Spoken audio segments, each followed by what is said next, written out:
Well, hi everyone. It's so great to be here. Greetings from Nashville. I actually live in Spring Hill, that's south, but Nashville sounds sexier somehow. I'm really excited to be here. Thank you, Justin and Alice, for having me. So I want to kick this whole thing off with a question, and it's simply this: what do we do when life doesn't work out like we expect it to? You know, we hear so many different kind of coaches and team builders, and we have we write down a 5-year plan or a 10-year plan, and I'm not against those things at all, but life rarely works out like we expect it to. And these goals and visions and big pictures are awesome because if we reverse engineer them, we get to know what the first step is. We get to know what the right next click is. But life is flexible and rarely follows our instructions. And we all experience those twists and those turns, right? How often can we say, today hasn't gone like I expected it to? Some doors open, some doors close. It just happens. And life can change in an instant. Now, I had the job of a lifetime. I was in a band called Delirious from the UK for almost 20 years. We went from leading worship with 70 kids in a school drama hall to playing Wembley Stadium. We played Glastonbury Festival with Lenny Kravitz, actually. And we toured with Bon Jovi. And we had 5 top 20 singles in the UK pop charts. And we played concerts and led worship in over 50 countries around the world. And we ultimately played a part in pioneering the modern worship movement. But we did it with the music that we loved. And all the time, we built our own record label, publishing company, and distribution company. We never signed to anyone. We never gave anything away. And then, on a muggy day in Texas in 2008, we made the decision, sitting in a field, that we would finish. And it took another year to kind of wind everything down and close everything down and navigate an ending. And as much as we did everything that we could to end well, we had plenty of help, people coming alongside to help, and, but it was a real wrestle. And it turned life upside down and set me in a scramble. I was in my 40s, and I was already wrestling with things like, is my best work behind me? Am I done? Am I finished? We are not in control. Here's the thing. I want safety and comfort. But these things are mere illusions sold to us by modern life, insurance companies, some preachers. We all hope for the perfect outcome, but life doesn't follow our instructions. And this is nothing new. Jesus delivered what is considered to be his most complete sermon on it. We are not in control. Life doesn't always work out the way we expect it to, and he tells us that when we find ourselves poor in spirit, at the end of our rope, when we find ourselves mourning, when we find ourselves at rock bottom, that God is there, God is on our side. And I began to find some new lifeblood in those words of the Sermon on the Mount, and particularly in the passage known as the Beatitudes, some of the most brilliant and poignant words ever spoken. In the midst of my uncertainty and this second act of life, the one where nothing went as planned, these words consumed me and began to define how I looked at the world and how I responded to it. And these words became an invitation to kind of an unexpected life. And I think they could be the same for you too. Now, I love music. I believe in the power of music to transform. Music can calm the soul, can stir up emotion, take us to a memory, take us back to a place. The notes we play can express our deepest longings, our deepest feelings, our prayers and our praise, and gather a whole crowd to sing with one voice. And that's really powerful. Music can stop you in your tracks and make you go another direction. And it's happened a few times in my life. I was always a huge Queen fan. From when I was growing up in Ipswich on the east coast of England, and as a young teenager, the first 45 single I ever bought was Killer Queen. And the year later, I then bought Bohemian Rhapsody. And I was a huge fan. But I couldn't afford to buy their records, their albums. And so when I was 16, I actually left school and started a job as an apprentice electrician. And with my first week's wages, I went out and I bought 3 Queen albums a week until I had their whole catalogue up to that point.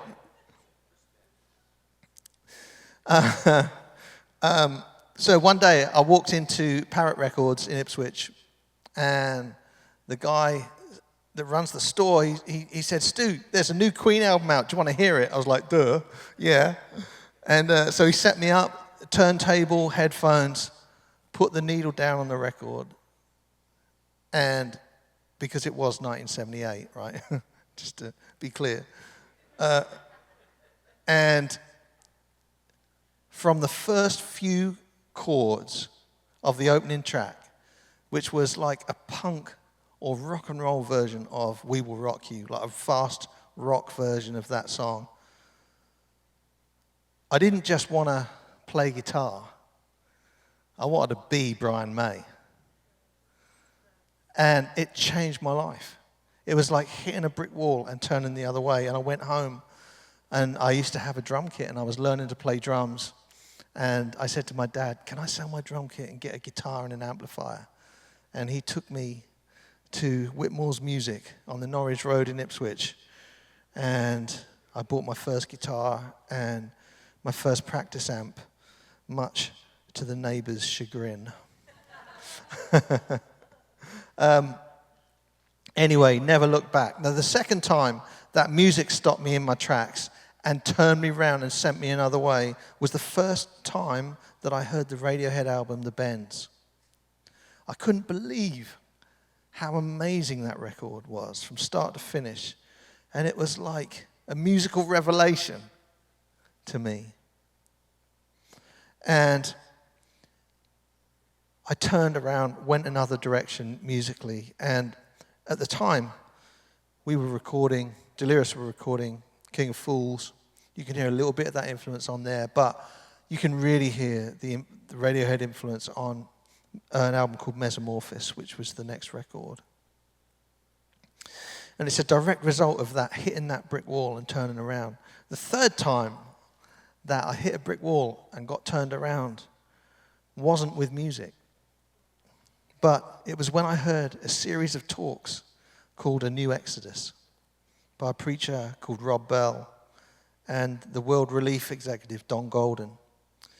And I learned about the narrative arc of the Bible and how one of the main themes of the scriptures is that God hears the cry of the oppressed, and that we must never forget to tell that story of how God hears our cry and how he rescues us and how he frees us and how he acts with grace and mercy.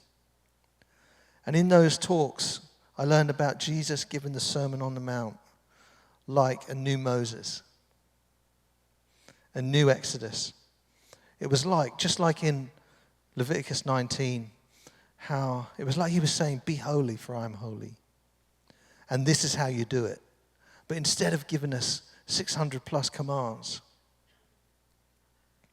he gave us a series of invitations to live a different way, the Jesus way, the kingdom way. And I discovered that the blessings announced in the Beatitudes are not a list of commandments or things to attain to, but they're subversive, countercultural announcements of where God is right now. The blessing in the Beatitudes: blessed are the poor in spirit, blessed are those who mourn, blessed are the meek, blessed are those who hunger and thirst for righteousness and justice. The blessing in the Beatitudes is presence, divine presence, God's presence with us. God is on our side when we find ourselves in situations where life is not following our instructions. God doesn't promise us a quick fix in our suffering, but he promises to be with us in it. So in my upside down moment, when Delirious had ended and the next thing hadn't yet started, I decided to push into these announcements, and the Beatitudes Project was born. And I discovered people who somehow embodied something of the Beatitudes in the here and now in the 21st century. And I gathered their stories, and I surrounded myself with friends in the songwriting community and talked about all of this. And we wrote songs out of our conversations and about everything that we were learning. And we recorded those songs, and we've filmed a documentary of the whole journey. And I wrote study materials and commissioned artwork and poetry. And if you're interested, you can find everything in an e-course at thebeatitudesproject.com. But being surrounded by creatives like yourselves, after saying all of that, I just want to encourage you and talk about how important our work is. In the incredible book, Man's Search for Meaning, by Viktor Frankl, who is a Holocaust survivor, the psychologist, he talks about us finding meaning in this way. He says that we find meaning working on a project. So we find meaning in our creativity, even if what you're making is just for you. He says that we find meaning in a community of people who love us. We find meaning in community. We're not on our own. We're not made to go through life on our own. The last way he said that we find meaning is in our suffering. In the foreword to his book, Man's Search for Meaning, the writer says, to live is to suffer. And you've got to imagine these people went through the concentration camps and survived, right? To live is to suffer. To survive is to find meaning in our suffering. So inspired by Viktor Frankl and other mentors that I have, I want to share something with you that I've come to put in place and that I aim for every day. You know, having a mission and a vision for life and a goal, like I said before, is a really good thing, like having that big picture.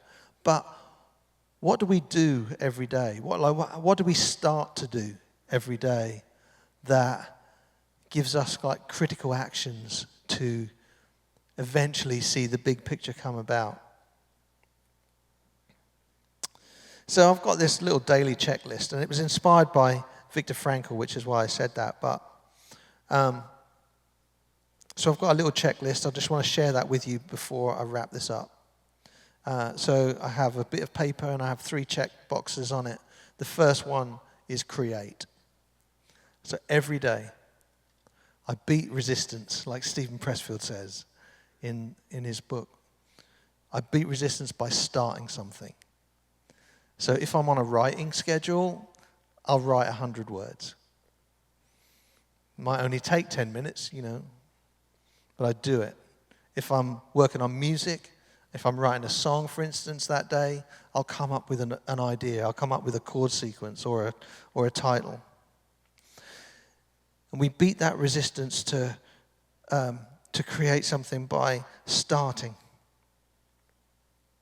If you're an artist or a poet, look at the blank canvas. Look at that blank screen. and start. Tick that create box off.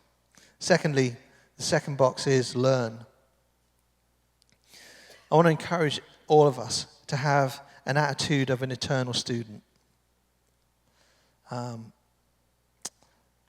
Read a few pages of a book. Expand your vocabulary. Expand your imagination. Start a masterclass online. Learn from a mentor of some sort. Lastly, the third checkbox is connect. We're not supposed to live and work in complete isolation. Find your community. And I check this off every day by calling someone or connecting with them in some way. Even if my work that day means I'm shut away in the studio all day on my own, I make time to connect with someone, sending out a text, giving someone a call. We're not supposed to do this on our own. Lastly, to wrap up tonight, I want to ask the question, as we begin this conference, what does it mean to listen? We don't have time for anything nowadays. There's so much vying for our attention. We hold in the palm of our hands devices that give us instant answers to any question we could imagine. We can immediately access the latest song or piece of news. We can see what our friends are doing on the other side of the world as it's happening. And as amazing as this is, these devices are adding to our anxiety and our sadness every day as we compare ourselves to others on social media. And we've forgotten how to live knowing that we are loved just as we are. There's so much noise. Going back to the Sermon on the Mount 2,000 years ago, on that hillside overlooking the Galilee, Jesus spoke to a gathering of people who had no devices, no microphones, no journals, no way of writing notes. There was no band to warm the crowd up, no PA for Jesus to speak into. And yet, all these years later, we still have these words and this teaching from the mountain. And it's still changing lives. I think that's amazing. So while we're together over the next few days, can we learn to listen like that again? And sometimes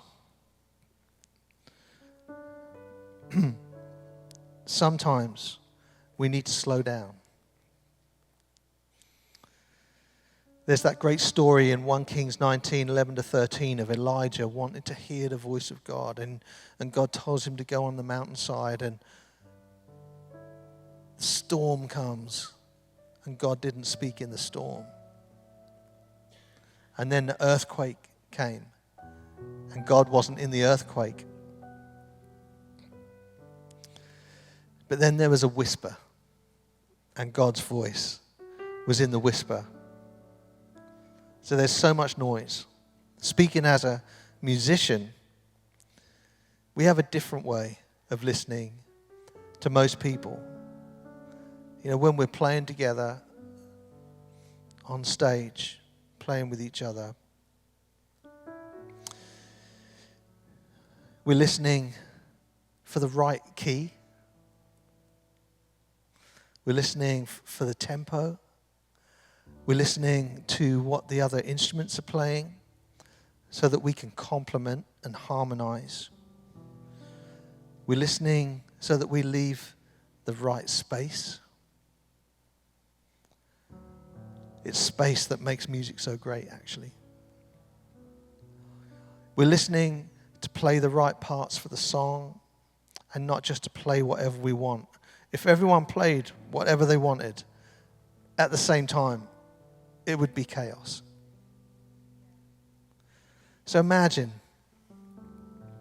if we applied what we know about listening in a musical and creative context and put that into practice in the rest of our lives. Listening to understand. Listening to create harmony.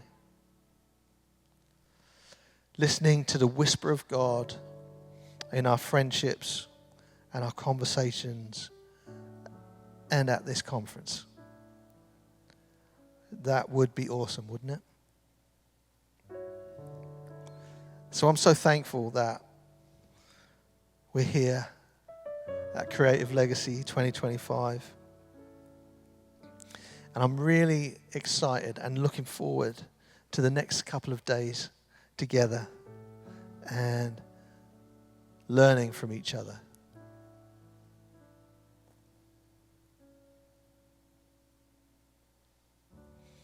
So if you wouldn't mind, let's just close our eyes for a minute and be still.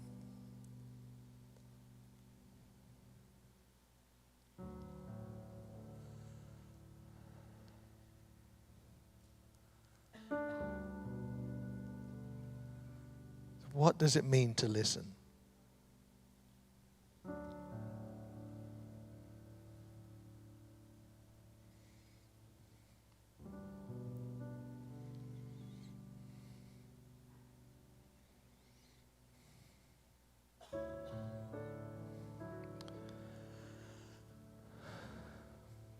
Lord Jesus, what do you want to say?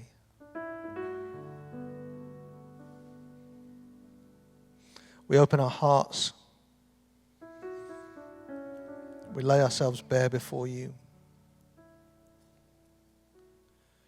What do you want to say?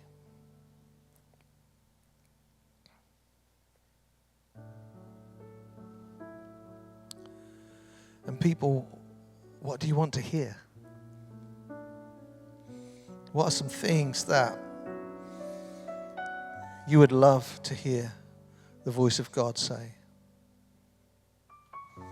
Maybe it's direction, maybe it's vision, maybe it's the right next step.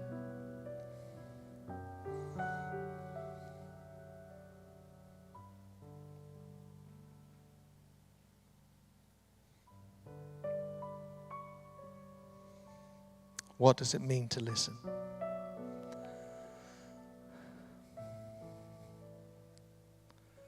So may we hear the voice of God in the whispers of this conference, of this gathering. Lord, would you bless this time?